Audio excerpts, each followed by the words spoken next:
अंग्रेजन बहू का जादुई लकड़ी का चूल्हा। ये लो दीपाली, मैं घर के लिए राशन ले आया हूँ। जल्दी से कुछ खाने के लिए बना लो। अच्छा हुआ जी, आप खाने के लिए कुछ लेकर आ गए हो, वरना बच्चे तो भूखे ही सो चुके थे। अपने टूटे फूटे घर में एक चटाई के ऊपर प्रमोद अपने दोनों बच्चों को भूखे प्यासे सोते हुए देखता है और उनके पास जाकर बैठकर उन्हें प्यार करते हुए कहता है, मुझे तो समझ ही नहीं आ रहा ये परेशानियां और कब तक चलती रहेंगी। ये परेशानियां तो खत्म होने का नाम ही नहीं ले रही। इस गरीबी में मैं अपने बच्चों को सही से पाल भी नहीं पा रहा हूँ। कोई बात नहीं, हर इंसान के ऊपर एक ना एक समय पर मुसीबतें आती हैं। शायद ये हमारा समय है, ये मुसीबतें धीरे धीरे दूर हो जाएंगी। प्रमोद मजदूरी करके अपने दोनों बच्चों की परवरिश करता है, जिसमें से वह निखिल को अच्छे से पढ़ाता लिखाता है और उसे शहर नौकरी करने के लिए भेज देता है, और वह अपनी बेटी परिणीति को अपने पास ही रखता है। बेटा, तुम इतने बड़े कब हो गए मुझे पता ही नहीं चला, और अब तुम पढ़ाई लिखाई पूरी कर चुके हो तो तुम अपनी नौकरी ढूंढने शहर जाओ ताकि इस घर की परेशानियां दूर हो सके। पिताजी, आप मेरे होते हुए चिंता मत कीजिए। आपको चिंता करने की कोई जरूरत नहीं है।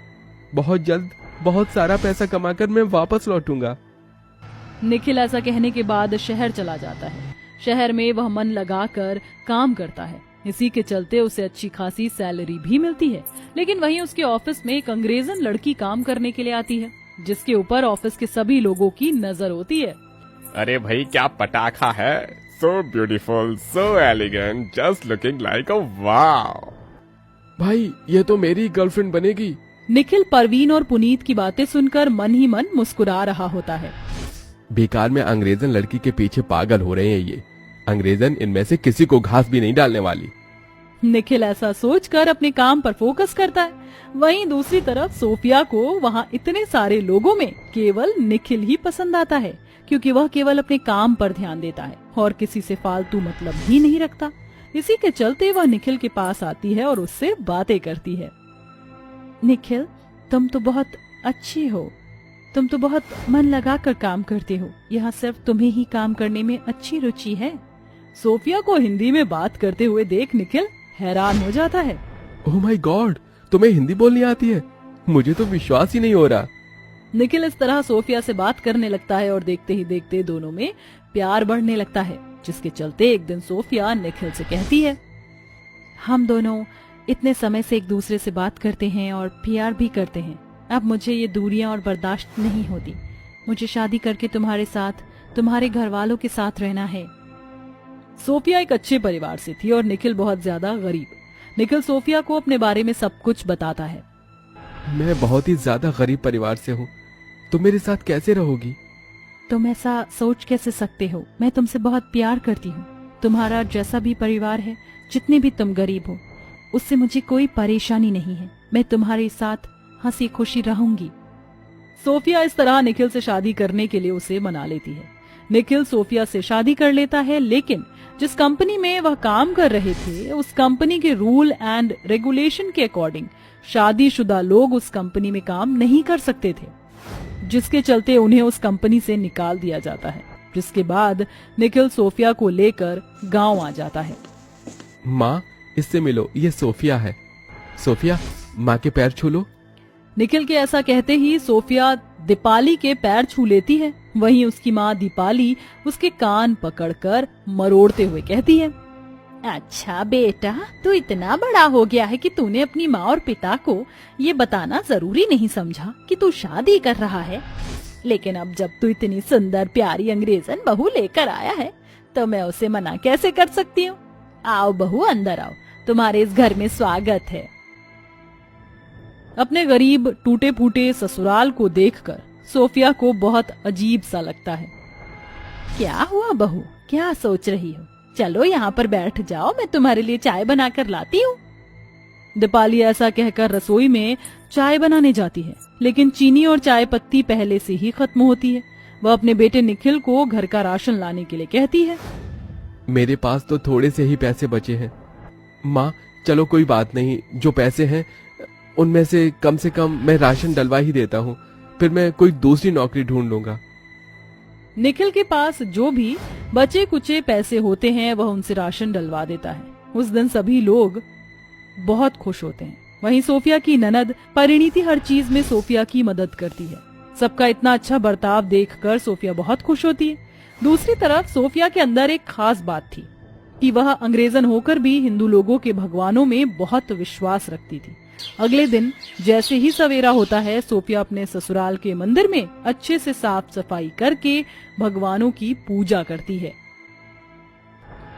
आरती कुंज बिहारी की, श्री गिरधर कृष्ण मुरारी की, गले में वैजंती माला माला, बजावे मुरली मधुर बाला बाला, श्रवण में कुंडल झल काला काला, नंद के नंद श्री आनंद कंद, ललित छवि श्यामा प्यारी की, श्री गिरधर कृष्ण मुरारी की। सोफिया को घर में सुबह सुबह पूजा पाठ करते हुए देख घर में सभी लोग बहुत खुश होते हैं। शादी के 1-2 दिन तक तो सब कुछ ठीक ठाक चल रहा होता है और जब भी कोई परेशानी होती तो सोफिया के पास जो भी सोने की चीज होती वह उसे बेचकर अपने ससुराल की जरूरत को पूरा करने लगती। सुनो निखिल, अब मेरे पास सिर्फ ये सोने की अंगूठी ही बची है, जाओ इसे भी बेच दो। माँ जी और बाबूजी की तबीयत खराब है, उनकी दवाई लानी है। निखिल बहुत परेशान होता है। ना चाहते हुए भी वह सोफिया से सोने की अंगूठी लेकर उसे बेच देता है, जिसके बाद वह उन पैसों से घर में दवाई तो ले आता है, लेकिन घर में खाने का एक दाना तक नहीं होता, जिसके चलते सोफिया अपने घर के मंदिर के सामने बैठकर भगवान की मूर्तियों से रोते हुए कहती है, आप और कब तक मुझे दुखी देखते रहोगे? मेरा पूरा परिवार भूखा है और हमारे घर का चूल्हा सूना है। मैं इतनी भक्ति और श्रद्धा आपके लिए करती हूँ, तो आपका क्या अपने भक्तों को खुश रखने का कोई फर्ज नहीं बनता? आप लोग इतने निर्दयी कैसे हो सकते हो भगवान? सोफिया के रोने से जो उसके आंसू टपक कर जमीन पर गिरते हैं, वहाँ पर एक चमकीली रोशनी निकलती है और उस रोशनी के चलते वहाँ पर एक लकड़ी का चूल्हा प्रकट होता है। तभी एक आवाज आती है, तुमने हमारी इतनी सेवा की, हमारी भक्ति की, हम तुमसे प्रसन्न हैं, इसलिए तुम्हें ये जादुई चूल्हा दे रहे हैं। इस चूल्हे के आगे बैठकर तुम जो भी मांगोगी तुम्हें वही खाने को मिल जाएगा। ऐसा सुनने के बाद सोफिया चूल्हे के सामने बैठकर हाथ जोड़ती है और कहती है, ऐ लकड़ी के जादुई चूल्हे, मेरा पूरा परिवार भूखा प्यासा है, उनके लिए मुझे खाना चाहिए। खाने में दाल रोटी और बढ़िया बढ़िया पकवान। सोफिया के इतना कहते ही चूल्हे के अंदर से अपने आप दाल रोटी और बढ़िया बढ़िया पकवान बनकर बाहर निकल आते हैं। ये देखकर सोफिया हैरान रह जाती है। वह फौरन अपने पूरे परिवार को आवाज लगाकर बुलाती है, जल्दी देखिए, भगवान की कृपा हमारे ऊपर बरस पड़ी है। बस मैंने कहावत में सुना था कि जब ऊपर वाला देता है तो छप्पर फाड़ कर देता है। आज हकीकत में भी देख लिया। देखो जरा, भगवान ने मुझे ये जादुई लकड़ी का चूल्हा दिया है, जिससे मैं कुछ भी खाने का मांग सकती हूँ। ये कैसा मजाक कर रही हो तुम? भला एक लकड़ी के चूल्हे से कोई खाने का सामान कैसे आ सकता है? आपको मेरी बात पर विश्वास नहीं है? रुकिए, मैं आपको इस जादुई चूल्हे का कमाल दिखाती हूँ। ऐ लकड़ी के जादुई चूल्हे, मुझे अभी गोलगप्पे, रसमलाई और आलू टिक्की खानी है। सोफिया के ऐसा कहते ही जादुई चूल्हे के अंदर से गोलगप्पे, रसमलाई, आलू टिक्की निकलकर बाहर आ जाती है। यह चमत्कार देखकर सभी लोग हैरान रह जाते हैं। अरे बाप रे बाप, ये तो सच में जादुई चूल्हा है। बड़ा ही चमत्कारी लकड़ी का चूल्हा है। आज तो हम सब पेट भरकर खाना खाएंगे। उस दिन अंग्रेजन बहू की भक्ति के चलते सभी लोग पेट भर के खाना खाते हैं। अब उन्हें खाने की कोई दिक्कत नहीं होती। इसी के चलते अंग्रेजन बहू अपना दिमाग लगाकर एक छोटा सा ढाबा भी खोल लेती है और जादुई चूल्हे की मदद से वह ढाबा चलाती है, जिसके चलते वह पैसे भी कमाने लगती है। देखते ही देखते उनकी सभी परेशानियां दूर हो जाती हैं और वह खुशी से रहने लगते हैं। ठंड में 5 गरीब बहू का लकड़ी का घर। साहब, आपके घर से रिश्ता जोड़ने के लिए कौन ही इनकार करेगा। भला मैं तो इस रिश्ते से बहुत खुश हूँ, लेकिन आप एक बार फिर से सोच लीजिए कि आपकी 5 बेटियाँ हमारे इस गरीब खाने में रह पाएंगी? देखो बहन जी, मुझे अपनी 5 बेटियों की शादी इज्जतदार और शरीफ खानदान में करनी है, जो कि मुझे अभी तक कहीं नहीं मिल रहा। आप लोग थोड़े गरीब हो, ये बात मैं समझ सकता हूँ, इसलिए मैं अपनी 5 बेटियों की शादी में खूब सारा दहेज का सामान होगा, ताकि आप लोग इसे अपना एक पक्का मकान बना सको। मुखिया जी, हम आपके घर से एक तिनका भी नहीं लेंगे, नहीं तो गांव के सभी लोग हमसे यही कहेंगे कि हमने इसीलिए आपकी बेटियों की शादी अपने बेटों से करवा दी, क्योंकि आपने बहुत सारा दान दहेज दिया। आपको पता होगा कि हम इज्जत से खाने वाले लोग हैं, हम लोगों के कहे शब्दों को नहीं सुन पाएंगे। आप लोगों की इसी सोच की वजह से तो मैं अपनी 5 बेटों की शादी इस घर में कर रहा हूँ। मुझे पता है मेरी बेटी है, इस घर में बहुत सुख से रहेंगी। मुखिया अपनी 5 बेटियों की शादी दुर्गेश और उर्मिला के 5 बेटों से कर देता है, जिसके बाद 5 बेटियां बहू बनकर उनके घर पर आ जाती हैं और आते ही घर की सभी जिम्मेदारियों को संभालने लगती हैं। कविता दीदी, चलो आप और मैं खाना बना लेते हैं, बाकी सेजल सबके कपड़े धो लेगी और आरती नंदिनी दीदी घर की साफ सफाई कर लेंगी। ठीक है काजल, चल हम दोनों खाना बना लेते हैं। वह जैसे ही खाना बनाने के लिए जाती हैं, घर में राशन खत्म हो चुका था। वह दोनों अपनी सास से जाकर राशन खत्म होने के बारे में बताती हैं। कोई बात नहीं बहू, शाम को मेरे 5 बेटे आ जाएंगे तो पैसे लेते हुए आएंगे, मैं उनसे घर का राशन मंगवा लूंगी। अभी जो है उसमें गुजारा करने की कोशिश करो। घर में सिर्फ चावल होते हैं, जिसके चलते काजल और कविता सूखे चावलों में ही नमक मिर्च मिलाकर बना देती है। वहीं दूसरी तरफ आरती और नंदिनी दोनों बहनें घर के सारे काम करके फ्री हो जाती हैं। शाम को जब उनके 5 पति घर पर लौटते हैं, उन्हें उनकी उस दिन की दिहाड़ी तक नहीं मिलती। क्या हुआ? तुम 5 का चेहरा इतना मायूस क्यों हो रहा है? सब कुछ ठीक तो है ना? पिताजी, आज मालिक ने पैसे ही नहीं दिए। कई दिनों से इसी तरह चल रहा है, काम करने के बाद पैसे देते ही नहीं है। लगता है कंपनी यहाँ से जाने वाली है। हाँ पिताजी, समझ नहीं आ रहा क्या करें। तभी उर्मिला ठंड में कपकपाते हुए कहती है, ओहो, बहुत ज्यादा ठंड हो रही है। इस ठंड ने तो मेरी जान ही निकाल दी। कैसे ठंडी ठंडी हवा छत से भी तरा रही है और दरवाजे से भी। ये दरवाजा भी टूटा हुआ है। उसी समय मुखिया भी घर पर पहुंच जाता है। अपनी बेटियों को और उनके ससुराल वालों की गरीबी को देखकर मुखिया दुर्गेश, उर्मिला और उसके 5 बेटों से कहता है, अरे ये क्या, तुम लोग इतनी परेशानियों से जूझ रहे हो? देखो जी, तुम हमारे समधी हो और ये 5 तुम्हारे बेटे मेरे भी बेटे हैं। मैं चाहता हूँ कि मैं तुम्हारी पैसे देकर कुछ मदद करूँ, उससे तुम अपना ये मकान तो बनवा ही लेना। दुर्गेश और उर्मिला पैसा लेने से मना कर देते हैं, जिसके बाद मुखिया चुपचाप अपने घर की तरफ निकल जाता है। ऐसे ही कुछ दिनों के अंदर उनकी कंडीशन और भी ज्यादा खराब हो जाती है। जहां दुर्गेश के 5 बेटे काम किया करते थे, वो कंपनी भी बंद होकर बाहर चली जाती है। इसी के चलते एक हरिहर नाम के आदमी से दुर्गेश के 5 बेटे नौकरी के लिए बात करते हैं। अरे भाई साहब देखो, नौकरी पक्की मिल जानी चाहिए। और तुम्हें तो पता है ना हमारे घर के हालात क्या चल रहे हैं। हमारे पास इतने पैसे भी नहीं है कि हम यहाँ से नौकरी के लिए बाहर जा सके। भाई साहब, यहाँ से बाहर भेजने का जुगाड़ तो आप ही करोगे ना?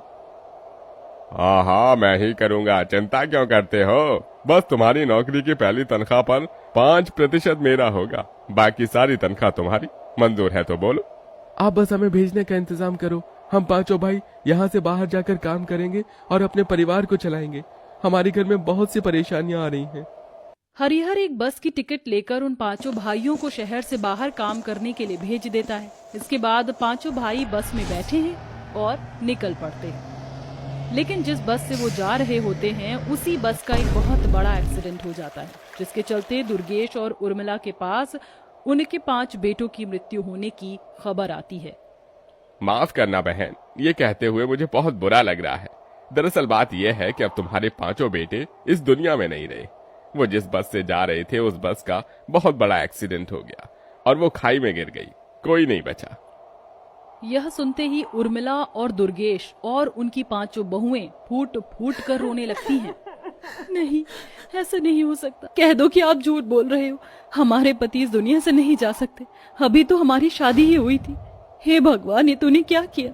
हमारे पति हमारी परेशानियों को खत्म करने के लिए बाहर कमाने जा रहे थे और अब वही इस दुनिया में नहीं रहे। कौन इस घर को संभालेगा? 5 बेटों के मरने के बाद सबकी बहुत बुरी हालत हो जाती है। वहीं घर की परेशानियों को देखकर उर्मिला की 5 बहू कहती हैं, माँ जी, अब तो हमारे पति इस दुनिया में ही नहीं रहे, ऊपर से घर में परेशानी चल रही है। अब आप दोनों कब तक इस घर को संभालने की कोशिश करोगे? हम सोच रहे थे कि क्यों ना हम 5 मिलकर नौकरी कर लें। हाँ माँ जी, हमें कोई ना कोई काम तो जरूर मिलेगा जिससे हमारा घर चल सके। पहले उर्मिला और दुर्गेश दोनों ही अपनी बहू को बाहर काम करने के लिए मना करते हैं, लेकिन बाद में वह घर की परेशानियों को देखकर उन्हें काम करने के लिए बोल देते हैं, जिसके बाद वह 5 मिलकर यहाँ वहां काम ढूंढते हैं, लेकिन उन्हें कहीं काम नहीं मिलता। वहीं सेजल एक अमीर घर में काम करती है, लेकिन उस घर का खर्चा नहीं चल पाता, जिसके चलते वह 5 परेशान होकर अपनी सास से कहती हैं, जी हमें कहीं काम नहीं मिल रहा और केवल सेजल के काम करने से घर नहीं चल रहा। क्यों ना हम जंगल से लकड़ियां काट कर उनके कुछ बनाकर बेचना शुरू करें, क्या पता हमारा यही काम चल पड़े। हाँ बहू, लकड़ियों का काम तो मुझे भी आता है, मैं इसमें तुम्हारी मदद कर सकती हूँ। 5 बहू मिलकर अपनी सास के साथ जंगल में जाती हैं और वहां से लकड़ियां काट कर ले आती हैं, जिसके बाद उर्मिला अपनी 5 बहू के साथ मिलकर लकड़ियों का काफी कुछ सामान बनाती है, जैसे लकड़ी की टोकरी, लकड़ी का चकला, बेलन, लकड़ी के खाने के बर्तन और भी काफी चीजें। इसके बाद वह उन्हें बाजार में बेचने के लिए जाती है। ले लो ले लो ले लो, घरेलू सामान ले लो, लकड़ी का घरेलू सामान ले लो, ऐसा लकड़ी का सामान आपने कहीं नहीं देखा होगा। नंदिनी के इस तरह आवाज लगाने पर वहां धीरे धीरे भीड़ इकट्ठी होने लगती है। सभी लोगों को लकड़ी से बना हुआ सामान बहुत पसंद आता है, जिसके चलते पहले दिन पर ही उनके बनाए हुए लकड़ी के सारे सामान बिक जाते हैं। लेकिन जब वह घर पर वापस लौटती हैं तो उनका मकान मालिक घर के बाहर ही खड़ा होता है, उन्हें घर खाली करने के लिए कहता है। क्या हुआ, तुम 5 आ गई? अपनी सास की मदद करो घर के अंदर ये सारा सामान निकालने के लिए। किराया तो तुम देते नहीं हो, इसलिए अब मैं तुम्हें और इस घर में नहीं रहने दे सकता। ये मकान मुझे आज के आज खाली चाहिए। मकान मालिक उन लोगों को घर से बेघर कर देता है, जिसके चलते उन्हें अपना गांव छोड़कर दूसरे गांव जाना पड़ता है, जहां जंगल ही जंगल होता है। अब उनके पास रहने का कोई ठिकाना नहीं था, जिसके चलते उर्मिला की बहू उससे कहती है, माँ जी आप चिंता मत कीजिए, हम कुछ न कुछ रहने का इंतजाम कर ही लेंगे।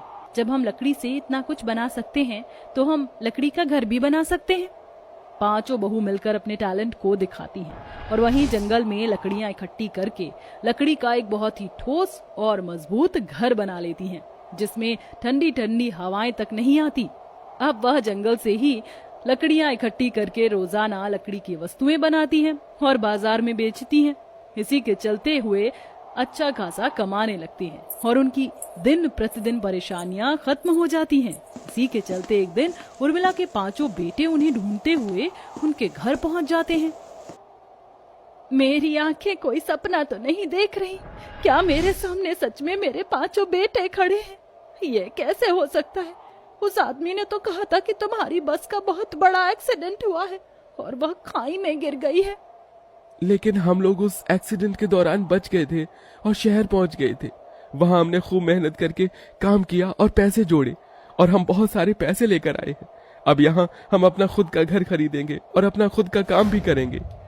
5 बेटे लाए हुए पैसों से अपना घर खरीदते हैं और बचे हुए पैसों से वह अपनी एक दुकान खोलते हैं, जिसमें वह 5 अपनी पत्नियों के साथ लकड़ी की वस्तुएं बनाकर भेजते हैं। इसी के चलते अब सभी परेशानियां खत्म हो जाती हैं और वह खुशी खुशी रहने लगते हैं।